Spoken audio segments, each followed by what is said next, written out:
ಶ್ರೀಕೃಷ್ಣಾಯ ನಮಃ.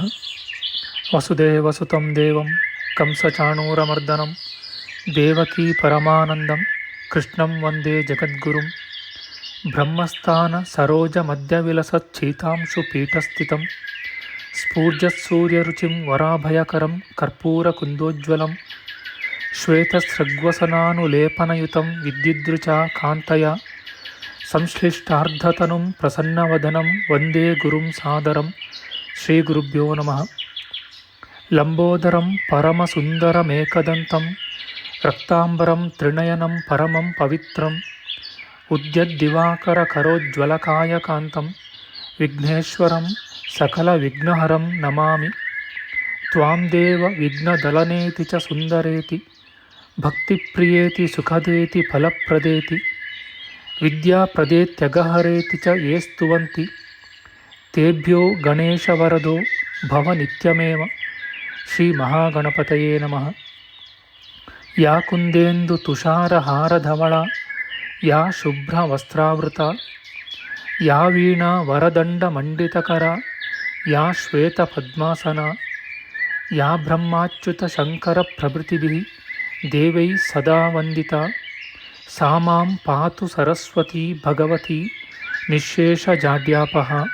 ಶ್ರೀ ಸರಸ್ವತ್ಯೇ ನಮಃ. ವೇದಾರ್ಥತತ್ವವಿಶದೀಕರಣೇನ ಪುಂಸಾಂ ಉಚ್ಚೈರ್ಗತಿಂ ಜಗತಿ ಯೋ ದಯಾಯ ವಿಧಾತುಂ ರಮ್ಯಾಂ ಪುರಾಣಪದವೀಂ ಪ್ರಣಿನಾಯ ತಸ್ಮೈ ಲೋಕೇಶವೈಭವಪುಷೇ ಋಷಯೇ ನಮಸ್ತಾತ್. ತಸ್ಮೈ ವ್ಯಾಸಾಯ ಮುನಯೇ ಸರ್ವಜ್ಞಾಯ ಮಹರ್ಷಯೇ ಪರಾಶರ್ಯಾಯ ಶಾಂತಾಯ ನಮೋ ನಾರಾಯಣಾತ್ಮನೆ. ಶ್ರೀ ವ್ಯಾಸಾಯ ನಮಃ. ನಾರಾಯಣಂ ನಮಸ್ಕೃತ್ಯ ನರಂ ಚೈವ ನರೋತ್ತಮಂ ದೇವೀಂ ಸರಸ್ವತೀಂ ವ್ಯಾಸಂ ತತೋ ಜಯಮುದೀರಯೇತ್. ಕನಕರುಚಿದುಕೂಲಃ ಕುಂಡಲೋಲ್ಲಾಸಿಗಲ್ಲಃ ಶಮಿತಭುವನಭಾರಃ ಕೋಪಿ ಲೀಲಾವತಾರಃ ತ್ರಿಭುವನಸುಖಕಾರಿ ಶೇಷಶಾಯೀ ಮುಕುಂದೋ ಪರಿಕಲಿತರಮಾಂಗೋ ಮಂಗಲಂ ನಸ್ತನೋತು. ನಮಾಮಿ ಗೋವಿಂದ ಪದಾರವಿಂದಂ ಸದೇಂದಿರಾನಂದನಮುತ್ತಮಾಡ್ಯಂ ಜಗಜ್ಜನಾನಾಂ ಹೃದಯ ಸನ್ನಿವಿಷ್ಟಂ ಮಹಾಜನೈಕಾಯನಮುತ್ತಮೋತ್ತಮಂ. ನಮಸ್ತೆ ಚಕ್ರಹಸ್ತಾಯ ಶಾರ್ङ्ಗಹಸ್ತಾಯ ತೇ ನಮಃ. ನಂದಹಸ್ತಾಯ ತೇ ವಿಷ್ಣೋ ಶಂಖಹಸ್ತಾಯ ತೇ ನಮಃ. ಓಂ ನಮೋ ವಾಸುದೇವಾಯ ನಮಃ ಸಂಕರ್ಷಣಾಯ ಚ ಪ್ರದ್ಯುಮ್ನಾಯ ನಮಸ್ತುಭ್ಯಂ ಅನಿರುದ್ಧಾಯ ತೇ ನಮಃ. ಪಾತಾಲಾದುತ್ಪತಿಷ್ಣೋರ್ಮಕರವಸತಯೋ ಯಸ್ಯ ಪುಚ್ಛಾಭಿಘಾತ ಧೂರ್ಧ್ವಂ ಬ್ರಹ್ಮಾಂಡಖಂಡ ವ್ಯತಿಕರವಿಹಿತ ವ್ಯತ್ಯಯೇ ನಾಪತಂತಿ ವಿಷ್ಣೋರ್ಮತ್ಸ್ಯಾವತಾರೇ ಸಕಲವಸುಮತಿ ಮಂಡಲಂ ವ್ಯಶ್ನುವಾನಃ ತಸ್ಯಾಸ್ಯೋದೀರಿತಾನಾಂ ಧ್ವನಿರಪಹರತಾದಶ್ರಿಯಂ ವ ಶ್ರುತೀನಾಂ. ಶ್ರೀ ಮತ್ಸ್ಯರೂಪಿ ಪರಮಾತ್ಮನೇ ನಮಃ. ಪ್ರಿಯ ಬಾಂಧವರೇ, ನಮ್ಮ ಈ ಶ್ರೀ ಲಾಲೀಕೃಷ್ಣ ಚಾನಲ್ಗೆ ಸ್ವಾಗತ. ಹಿಂದಿನ ವಿಡಿಯೋದ ಮುಂದುವರಿದ ಭಾಗವಾದ ಇಂದಿನ ವಿಡಿಯೋದಲ್ಲಿ ನಾವು ಶ್ರೀಮನ್ ಮತ್ಸ್ಯ ಮಹಾಪುರಾಣದ 274ನೆಯ ಅಧ್ಯಾಯದ ಉತ್ತರಾಂಶದ ವಿಚಾರ ಮಾಡೋಣ.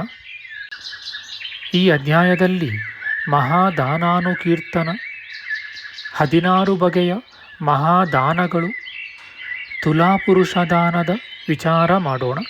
ಶ್ರೀಕೃಷ್ಣಾಯ ನಮಃ. ಸೂತ ಪುರಾಣಿಕರು ಮುಂದುವರಿಸಿ ಹೇಳುತ್ತಾರೆ, ದೇವತೆಗಳು, ದಾನವರು, ಗಂಧರ್ವರು, ಯಕ್ಷರು, ರಾಕ್ಷಸರು, ಪನ್ನಗರು, ಋಷಿಗಳು, ಮನುಗಳು, ಹಸುಗಳು, ದೇವಮಾತೃಗಳು ಇವರೆಲ್ಲರೂ ಸಂತೋಷದಿಂದ ಬಂದು ನನ್ನ ಯಜ್ಞವನ್ನು ರಕ್ಷಿಸಲಿ ಎಂದು ದೇವತೆಗಳನ್ನು ಆವಾಹನ ಮಾಡಿ ಋತ್ವಿಕ್ಕುಗಳಿಗೆ ಸುವರ್ಣಾಭರಣಗಳನ್ನು ಕೊಡಬೇಕು. ಅಲ್ಲದೆ ಚಿನ್ನದ ಕಡಕುಗಳನ್ನು, ಉಡಿದಾರಗಳನ್ನು, ಬಳೆಗಳನ್ನು, ಉಂಗುರಗಳನ್ನು, ಪವಿತ್ರಗಳನ್ನು, ವಸ್ತ್ರಗಳನ್ನು, ಹಾಸಿಗೆಗಳನ್ನು ಕೊಡಬೇಕು. ಆಚಾರ್ಯನಿಗೆ ವಸ್ತ್ರಭೂಷಣಾದಿಗಳನ್ನು ಇದರ ಇಮ್ಮಡಿಯಾಗಿ ಕೊಡಬೇಕು. ಎಲ್ಲ ದಿಕ್ಕುಗಳಲ್ಲಿಯೂ ಕುಳಿತಿರುವ ಮಂತ್ರಜ್ಞರು ಶಾಂತಿಕಾಧ್ಯಾಯವನ್ನು ಜಪಿಸುವರು. ಹೀಗೆ ಗಂಧ ಮಾಲ್ಯಾದಿಗಳಿಂದ ಸಂಸ್ಕೃತರಾಗಿ ಎಲ್ಲರೂ ಮಂಟಪದಲ್ಲಿಯೇ ಇರುವರು. ಪ್ರಾರಂಭದಲ್ಲಿಯೂ ಮಧ್ಯದಲ್ಲಿಯೂ ಕೊನೆಯಲ್ಲಿಯೂ ಬ್ರಾಹ್ಮಣರ ಆಶೀರ್ವಾದವನ್ನು ಪಡೆಯಬೇಕು. ಬಳಿಕ ಮಂಗಳವಾದ್ಯಗಳು ನಡೆಯುತ್ತಿರಲು ವೇದ ಪಾರಂಗತರಾದ ಋತ್ವಿಕ್ಕುಗಳು ಯಜಮಾನನಿಗೆ ಮಂತ್ರೋದಕದಿಂದ ಸ್ನಾನ ಮಾಡಿಸುವರು. ಅವನು ಶುಭ್ರ ವಸ್ತ್ರವನ್ನು ಧರಿಸಿ ಬೊಗಸೆಯಲ್ಲಿ ಹೂಗಳನ್ನು ತುಂಬಿಕೊಂಡು ತಕ್ಕಡಿಯನ್ನು 3 ಸಾರಿ ಪ್ರದಕ್ಷಿಣ ಮಾಡಿ ಅಭಿಮಂತ್ರಿಸಬೇಕು. ಓ ತಕ್ಕಡಿಯೇ, ನಿನಗೆ ನಮಸ್ಕಾರ. ನೀನು ಸಕಲ ದೇವತೆಗಳ ಶಕ್ತಿ ರೂಪನಾಗಿರುವೆ. ಸತ್ಯದ ಮೇಲೆಯೇ ನಿಂತಿರುವೆ. ಸಕಲ ಸಾಕ್ಷಿ ಎನಿಸಿ ಜಗತ್ತನ್ನು ಹೊತ್ತಿರುವಂತೆ ಪರಮಾತ್ಮನು ನಿನ್ನನ್ನು ಸೃಷ್ಟಿಸಿರುವನು. ಸಕಲ ಸತ್ಯಗಳು ಒಂದು ಕಡೆ, ಅಸತ್ಯಗಳು ಒಂದು ಕಡೆ, ಧರ್ಮ ಒಂದು ಕಡೆ, ಅಧರ್ಮ ಒಂದು ಕಡೆ. ಓ ತಕ್ಕಡಿ, ಜಗತ್ತಿನ ಹಿತಕ್ಕಾಗಿ ಇವುಗಳ ಮಧ್ಯದಲ್ಲಿ ನಿನ್ನನ್ನು ಬ್ರಹ್ಮನು ಇರಿಸಿರುವನು. ಸಕಲ ಪ್ರಾಣಿಗಳು ನಿನ್ನನ್ನು ಪ್ರಮಾಣವೆಂದು ತಿಳಿದಿರುವವು. ನನ್ನನ್ನು ತೂಕ ಮಾಡಿ ಸಂಸಾರದಿಂದ ಪಾರು ಮಾಡು. ನಿನಗೆ ನಮಸ್ಕಾರ. ಮಹದಾದಿ ತತ್ವಗಳಿಗೆ ಅಧಿಪತಿಯೆನಿಸಿ ತಾನೇ 25ನೆಯ ತತ್ವವೆನಿಸಿರುವ ಅದ್ವಿತೀಯನಾದ ಪರಮ ಪುರುಷನೇ ನಿನ್ನಲ್ಲಿ ನೆಲೆಸಿರುವನು. ದೇವಿ, ಆದುದರಿಂದ ನಿನಗೆ ನಮಸ್ಕಾರ ನಮಸ್ಕಾರ. ಓ ಗೋವಿಂದ, ನೀನು ತಕ್ಕಡಿಯ ಅಭಿಮಾನ ದೇವತೆ ಎನಿಸಿರುವೆ. ನಿನಗೆ ಹಲವು ಬಾರಿ ನಮಸ್ಕಾರ. ಹರಿಯೇ, ಈ ಸಂಸಾರದ ಕೆಸರಿನಲ್ಲಿ ಮುಳುಗುತ್ತಿರುವ ನಮ್ಮನ್ನು ಉದ್ಧಾರ ಮಾಡು. ಹೀಗೆ ಪ್ರಾರ್ಥಿಸಿ ತಕ್ಕಡಿಗೆ ಗಂಧ ಪುಷ್ಪಾದಿಗಳನ್ನು ಅರ್ಪಿಸಿ ಪುಣ್ಯಕಾಲವು ಬಂದೊಡನೆಯೇ ಮತ್ತೆ ಪ್ರದಕ್ಷಿಣ ಮಾಡಿ ಶಾಸ್ತ್ರಜ್ಞನಾದ ಯಜಮಾನನು ಅದರಲ್ಲಿ ಹತ್ತಿ ಕುಳಿತುಕೊಳ್ಳಬೇಕು. ಯಜಮಾನನು ಕವಚವನ್ನು ಕತ್ತಿ ಗುರಾಣಿಗಳನ್ನು ಧರಿಸಿ ಸರ್ವಾಭರಣ ಭೂಷಿತನಾಗಿರಬೇಕು.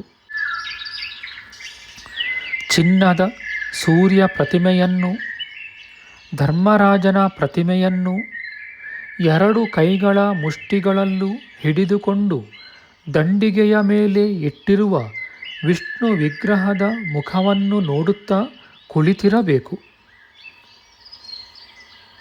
ತರುವಾಯ ತಕ್ಕಡಿಯ ಮತ್ತೊಂದು ತಟ್ಟೆಯಲ್ಲಿ ಬ್ರಾಹ್ಮಣೋತ್ತಮರು ಸ್ವಚ್ಛವಾದ ಚಿನ್ನವನ್ನು ಯಜಮಾನನ ತೂಕವನ್ನು ಮೀರಿಸುವಷ್ಟು ಮಟ್ಟಿಗೆ ಹಾಕುವರು. ಪುಷ್ಟಿಯನ್ನು ಬಯಸುವ ರಾಜನು ತಕ್ಕಡಿಯ ತಟ್ಟೆಯು ನೆಲದ ಮೇಲೆ ಕುಳಿತುಕೊಳ್ಳುವಷ್ಟು ಚಿನ್ನವನ್ನು ಹಾಕಬೇಕು. ಕ್ಷಣಕಾಲ ಹೀಗೆ ಕುಳಿತಿದ್ದು ಮತ್ತೆ ಹೀಗೆ ಹೇಳಬೇಕು.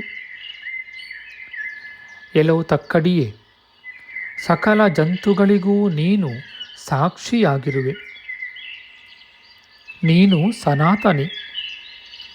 ದೇವಿ, ಲೋಕ ಪಿತಾಮಹನಾದ ಬ್ರಹ್ಮದೇವನು ನಿನ್ನನ್ನು ನಿರ್ಮಿಸಿದನು.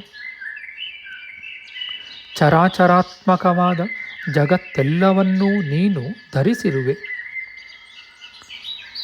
ಸಕಲ ಭೂತಗಳ ಅಂತರಾತ್ಮಕನಾದ ಮಹಾವಿಷ್ಣುವು ನಿನ್ನಲ್ಲಿ ನೆಲೆಸಿರುವನು.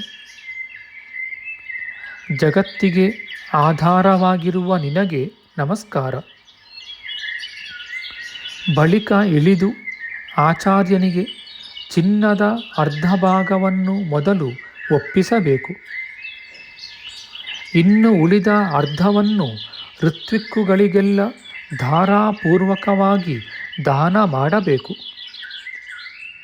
ಗುರುವಿಗೂ ಋತ್ವಿಕ್ಕುಗಳಿಗೂ ಗ್ರಾಮಗಳನ್ನು ರತ್ನಗಳನ್ನು ದಾನ ಮಾಡಬೇಕು. ಅವರ ಅನುಜ್ಞೆಯನ್ನು ಪಡೆದು ಉಳಿದವರಿಗೂ ಬೇಕಾದುದನ್ನು ಕೊಡಬಹುದು. ಬ್ರಾಹ್ಮಣರನ್ನು, ದೀನರು, ಅನಾಥರು ಮತ್ತು ಸಾಧು ಸಜ್ಜನರನ್ನು ದಕ್ಷಿಣೆಗಳಿಂದ ಪೂಜಿಸಬೇಕು. ಜನರ ಕಣ್ಣಿಗೆ ಬಿದ್ದ ದ್ರವ್ಯವನ್ನು ಮನೆಯಲ್ಲಿ ಬಹಳ ಹೊತ್ತು ಇಟ್ಟುಕೊಳ್ಳಬಾರದು. ಇಟ್ಟುಕೊಂಡರೆ ಅದರಿಂದ ಭಯವಿದೆ. ಶೋಕವು, ವ್ಯಾಧಿಯು ಒದಗುವುದು. ಆದುದರಿಂದ ಬೇಗನೆ ಅದನ್ನು ಇತರರ ಕೈ ಸೇರಿಸುವುದು ಶ್ರೇಯಸ್ಸಿಗೆ ಸಾಧನವಾಗುವುದು. ಈ ವಿಧಾನದಿಂದ ತುಲಾಪುರುಷ ದಾನವನ್ನು ಮಾಡುವಾತನು ಒಂದೊಂದು ಮನ್ವಂತರದಲ್ಲಿ ಒಬ್ಬೊಬ್ಬ ಲೋಕಾಧಿಪತಿಯ ಸ್ಥಾನದಲ್ಲಿ ವಾಸಿಸುವನು. ಬಳಿಕ ಕಿರುಗಂಟೆಗಳ ಸಾಲು ಗಣಗಣಿಸುತ್ತಿರಲು ಸೂರ್ಯನಂತೆ ಪ್ರಕಾಶಿಸುತ್ತಿರುವ ವಿಮಾನದಲ್ಲಿ ಕುಳಿತು ಅಪ್ಸರ ಸ್ತ್ರೀಯರಿಂದ ಪೂಜೆಯನ್ನು ಕೈಗೊಳ್ಳುತ್ತಾ ವಿಷ್ಣು ಲೋಕವನ್ನು ಸೇರುವನು. ಅಲ್ಲಿ ಕೋಟಿಗಟ್ಟಲೆ ಕಲ್ಪಗಳ ಕಾಲ ಪೂಜ್ಯತೆಯನ್ನು ಪಡೆದು ವಾಸಿಸುವನು. ಪುಣ್ಯಕರ್ಮವು ತೀರಿದ ಬಳಿಕ ಭೂಮಿಯಲ್ಲಿ ಚಕ್ರವರ್ತಿಯಾಗಿ ಜನಿಸುವನು. ಸಾಮಂತ ರಾಜರ ರತ್ನ ಕಿರೀಟಗಳ ಕಾಂತಿಯಿಂದ ಅವನ ಪಾದಪೀಠವು ಬೆಳಗುವುದು. ಶ್ರದ್ಧೆಯಿಂದ ಸಾವಿರಾರು ಯಜ್ಞಗಳನ್ನು ಮಾಡುವನು. ಬೆಳಗುವ ತನ್ನ ಪ್ರತಾಪದಿಂದ ಎಲ್ಲ ರಾಜರನ್ನು ಜಯಿಸುವನು. ಈ ದಾನವನ್ನು ಮಾಡುವ ಭಾಗ್ಯವು ತನಗಿಲ್ಲದಿದ್ದರೆ ಮತ್ತೊಬ್ಬರು ಕೊಡುವುದನ್ನಾದರೂ ಭಕ್ತಿಯಿಂದ ನೋಡಬೇಕು. ಆಗಾಗ ಅದನ್ನು ನೆನೆಸಿಕೊಳ್ಳಬೇಕು. ಆ ವೃತ್ತಾಂತವನ್ನು ಇತರರಿಗೆ ಹೇಳಬೇಕು.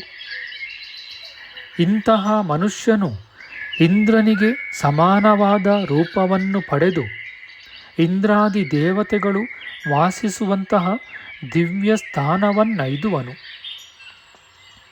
ಈ ದಾನ ವಿಧಾನವನ್ನು ಕೇಳುವವನು, ಓದುವವನು ಇದೇ ಫಲವನ್ನು ಪಡೆಯುವನು. ಇತಿ ಶ್ರೀ ಮಾತ್ಸ್ಯೆ ಮಹಾಪುರಾಣೆ ಮಹಾದಾನಾನುಕೀರ್ತನೆ ತುಲಾಪುರುಷದಾನಂ ನಾಮ ಚತುಸ್ಸಪ್ತತ್ಯಧಿಕ-द्विशततमोऽध्याಯ. ಶ್ರೀಕೃಷ್ಣಾರ್ಪಣಮಸ್ತು. ನಮ್ಮ ಮುಂದಿನ ವಿಡಿಯೋದಲ್ಲಿ ನಾವು ಶ್ರೀಮನ್ ಮತ್ಸ್ಯ ಮಹಾಪುರಾಣದ 275ನೆಯ ಅಧ್ಯಾಯವಾದ ಮಹಾದಾನಾನುಕೀರ್ತನ ಹಿರಣ್ಯಗರ್ಭದಾನದ ವಿಚಾರ ಮಾಡೋಣ. ಆಧ್ಯಾತ್ಮಿಕ ಚರ್ಚೆ ಮತ್ತು ವಿಚಾರ ವಿನಿಮಯಕ್ಕಾಗಿ ಶುರು ಮಾಡಿದ ಈ ಚಾನಲ್ನಲ್ಲಿ ನಾವು ಅಪ್ಲೋಡ್ ಮಾಡುವ ಎಲ್ಲ ವಿಡಿಯೋಗಳನ್ನು ಸಂಪೂರ್ಣವಾಗಿ ನೋಡಿ ನಿಮ್ಮ ಸಲಹೆಗಳನ್ನು ಕಮೆಂಟ್ ಬಾಕ್ಸ್ನಲ್ಲಿ ಬರೆಯಿರಿ. ಈ ಚಾನಲ್ಗೆ ಸಬ್ಸ್ಕ್ರೈಬ್ ಮಾಡಿ ಹಾಗೂ ಬೆಲ್ ಬಟನ್ ಒತ್ತಿ ನಾವು ಹಾಕುವ ಎಲ್ಲ ವಿಡಿಯೋಗಳನ್ನು ನೋಡಿ ಪ್ರೋತ್ಸಾಹಿಸಿ. ಕೃಷ್ಣಂ ನಾರಾಯಣಂ ವಂದೇ ಕೃಷ್ಣಂ ವಂದೇ ವ್ರಜಪ್ರಿಯಂ ಕೃಷ್ಣಂ ದ್ವೈಪಾಯನಂ ವಂದೇ ಕೃಷ್ಣಂ ವಂದೇ ಕೃತಾಸುತಂ. ಶ್ರೀಕೃಷ್ಣಾಯ ನಮಃ.